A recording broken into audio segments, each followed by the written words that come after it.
process with a situation where in writing a farm bill, not only did we not have any new money to work with, we didn't even have the same amount of money we had in the last farm bill to work with. So everyone understood that there would be less to spend. And not just the farm bill, but in all programs of the federal government, less to spend. So think about that for a moment. Then throw in the political lay of the land.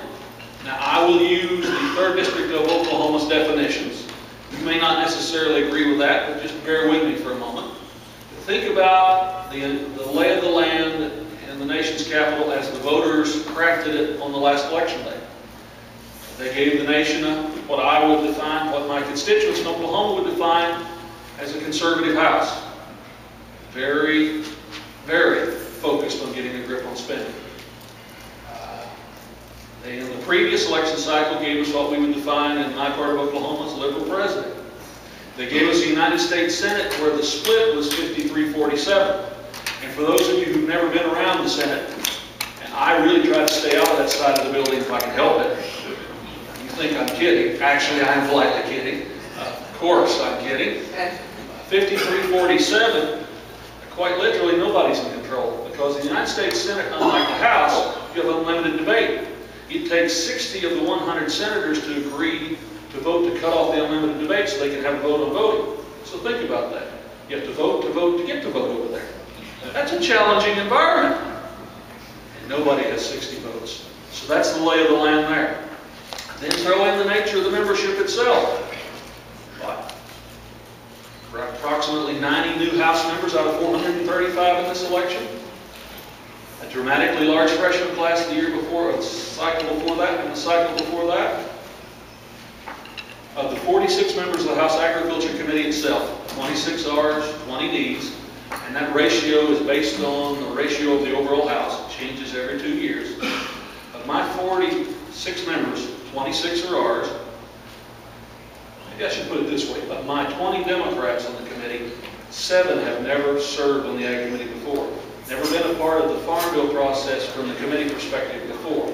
They're not freshmen, but they've never done the process before.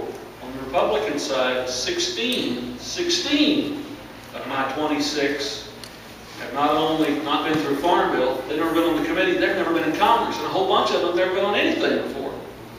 So 23 of my 46, whereas I politely say back home in my town meetings, brand new puppies. Brand new puppies. And that's why we went through all of those hearings, the subcommittee hearings, and field hearings, trying to get everybody up to speed. So, what happened then when the process fired up? Well, last fall, when this concept called the super committee was put together to dramatically cut spending, myself, my ranking member, Mr. Peterson, the Senate Chairwoman of the House Senate Agriculture Committee, Senator Stabenow, the Ranking Senator, Mr. Roberts of Kansas, basically came to a hurry-up agreement, what would have in effect been a comprehensive farm bill, in an effort, if there was going to be a super committee, to achieve our share of the savings. It's a $23 billion number. But the other key there was it was a comprehensive farm bill that all the commodity groups could be a part of. Now, the super committee didn't function, so our effort was for naught. We started over. In the Senate, they passed a farm bill out of committee. They passed a farm bill across the floor. The revenue insurance proposal they have is basically the key to their concept of a farm bill. Now, if you've visited Bob, or if you've studied this stuff, or if you've looked at it very closely, you will know in the present form, the Senate language works really well in the Midwest. But it doesn't work very well, according to my economist, according to my experience as a farmer, for everybody else. So it violates that fundamental rule of everybody needs to be able to participate. So we begin the process in the House. Mr. Peterson and I worked together in a very bipartisan way. We crafted a draft bill. The principles of the draft bill are choice. Yes, you can have revenue if you want it. And yes, you can have some price assurance on the other side if you want that. But give people a choice. Last track I had, that's kind of an American concept. Choice. Making your own decision about where to go. And that's the language that we took to committee last week. Now, I'm also kind of an old school guy in that I believe in an open process and I believe in following regular order. And I have faith in my committee members, because remember, we did all those hearings and all those subcommittee hearings, all those field hearings, trying to get new members and old members alike up to speed. I think the results of that, the fruit was demonstrated in the committee markup. Now, if you don't think there wasn't some input from the membership, we had 109 amendments filed for our committee markup. 97 of them were considered. 44 were actually adopted. We started on a Wednesday morning at 10 o'clock. We took off an hour and a half for votes that afternoon on the floor of the United States House, and we went until 1:15 approximately Thursday morning, where we got it done. And the commodity title, the core base of the bill, the principles in the conservation title, the nutrition issues, all survived. $35 billion in savings in mandatory money. What I define as a balanced, reform-minded, fiscally responsible bill. Now, there are a number of folks I serve with in D.C. who, even though 80% of all farm bill spending is the nutrition title, believe that's the only place you can take any savings, that you can achieve any reforms. Well, they're wrong. And that's another principle on the House side. Everybody has to share in this responsibility. Yes, we save about $14 billion in the commodity title by doing away with the direct payments. But we plow a bunch of that back in crop insurance. We plow some of that back into making sure that in addition to the revenue option, there's the price option too. Give people a choice. The conservation title, we save $6 billion. A big chunk of that comes by reducing the authorized number of acres in CRP from 32 million to 25 million.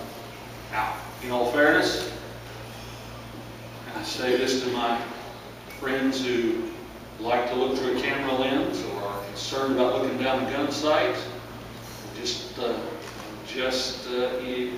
appreciate the environment completely. That adjustment in CRP acreage reflects what the market has dictated. With 40–45% of the corn crop going through the ethanol cookers in this country, with the upward pull that's created on prices, even before the drought in the Midwest, or the drought last year that still continues in the Southwest, acres are coming out of CRP. We make the adjustments to acknowledge that and reflect that. To be perfectly honest, the livestock folks across this country have said politely to me, if you're going to put it to the gas tank, and we're still going to feed people, and we're still going to produce the highest quality meat products in the world, we have to have more grain. That's a reflection. And the nutrition type. This is what got some of my more thoughtful colleagues excited on the committee and actually caused me to have 7 no votes among my Democrat friends. The nutrition title. Now, bear with me for just a moment here, and I know some would say this is not the most exciting subject matter. But remember, when the public, the media on the national scale looks at farm policy, they tend to think of the wheat program, or the corn program, or the cotton program, or the peanut program. What they forget is that 80% of all farm bill spending right now, and this trend's been going on for a long time, 80% of it doesn't go to raise food or to protect our natural resources. 80% of it goes to what I refer to in my town meetings back home as the feeding programs. SNAP, school lunch WIC. That's great. But that also means that when it's time to reform and modernize, make things more efficient, you have to look at the whole package. And we proposed to save about $16.5 billion, and that was in the nutrition title, that was in the House mark. And we proposed to do it in a way that does not take 1 calorie off anyone who qualifies for the nutrition program's plate. Now, what do you mean by that, Frank? Well, an example is something called non-cash categorical eligibility.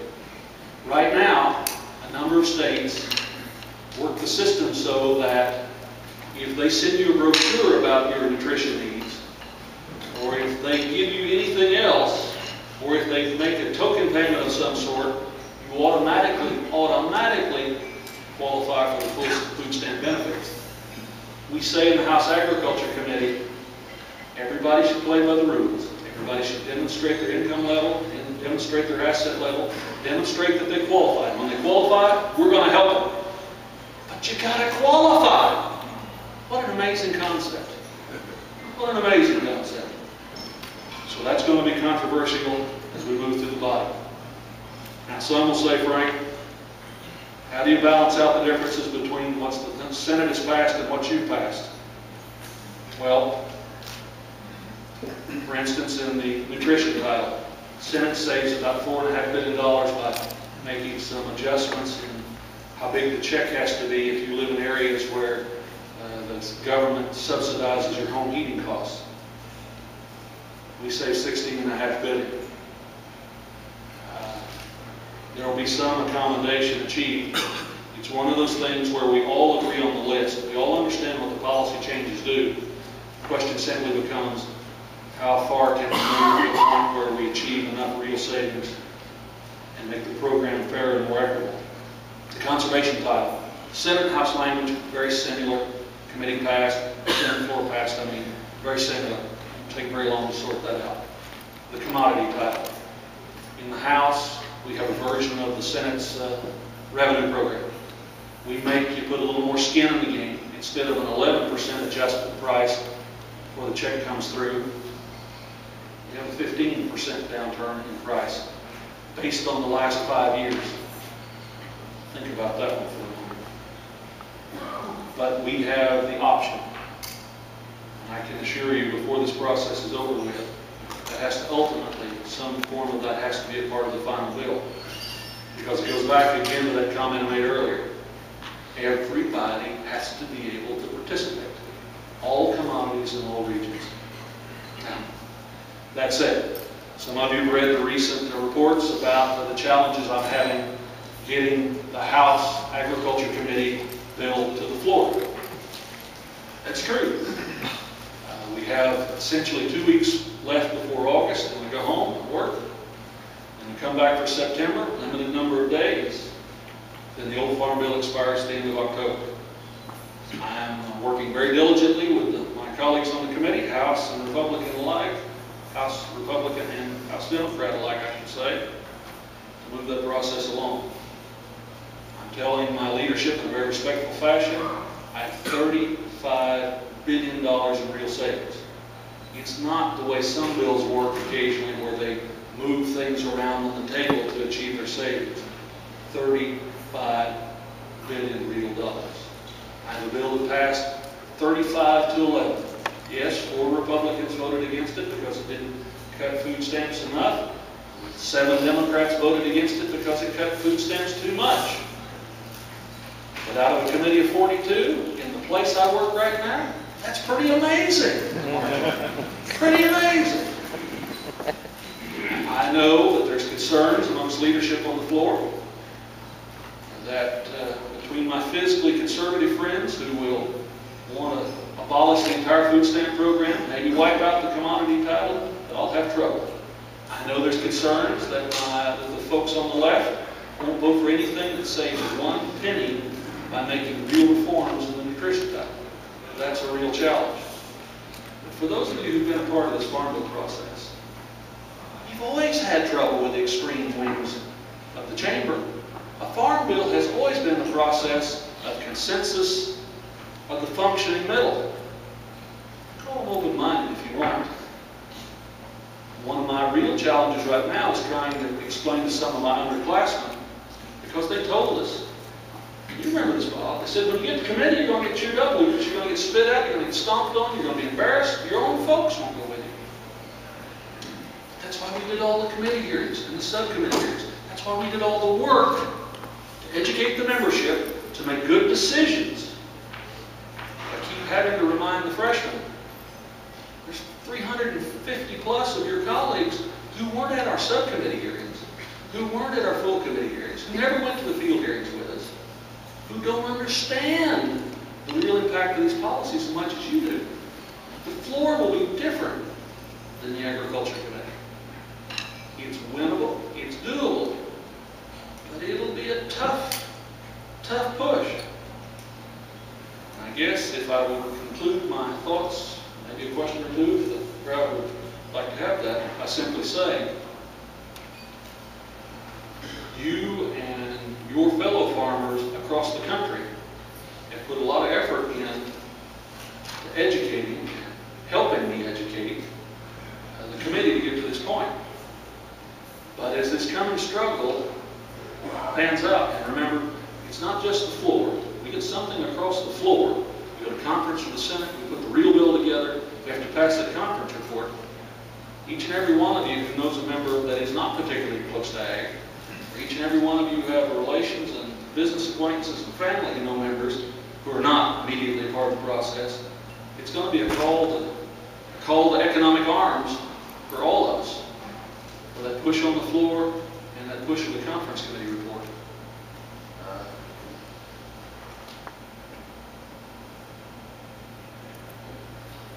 Just remember, most folks who serve in Congress, contrary to public image, really are there to try and do the right thing. They really want to make a positive difference. They really want to reflect their constituencies. The problem is, from production agriculture and processing's perspective, so much of the country, so many districts are so far removed from what we do, they sincerely don't have a clue. And that's why we have to work so hard to try and educate them. The example I use, and it may not be appropriate, it's kind of like Linda and I have now 3 children who are past being teenagers, but that was a joyful experience. Sometimes, God bless the American consumer, they're kind of like a bunch of teenagers. When it comes to food policy, they don't worry about it because it's always been there. It's always been on the shelf in their lifetime. It's always been affordable. It's always been the highest quality. Why worry about it? We in this room know that there's nothing whatsoever accidental about that. We in this room understand that whether it's a safety net that the commodity title provides, or the money spent on research, or the infrastructure and rural development, or all of the other things we do in the farm bill, it's a part of putting all the pieces of the puzzle together. We have to make that case. We have to educate our colleagues. Oh, by the way, I know it's kind of a passing issue here, but I'm sure all of you have seen on the charts that in our price loss coverage number, we use $5.35 a ton. It's kind of amazing to me that when we had our knockdown drag-out committee, most folks didn't argue over particular numbers. Maybe that's a good sign about how we've educated people. And with that, Arnon, any thoughts from our friends out here? Otherwise, if anybody got a question for the congressman, you can go to the microphone there. And I do pay my taxes on time. I've only been married once, and she's in the room somewhere.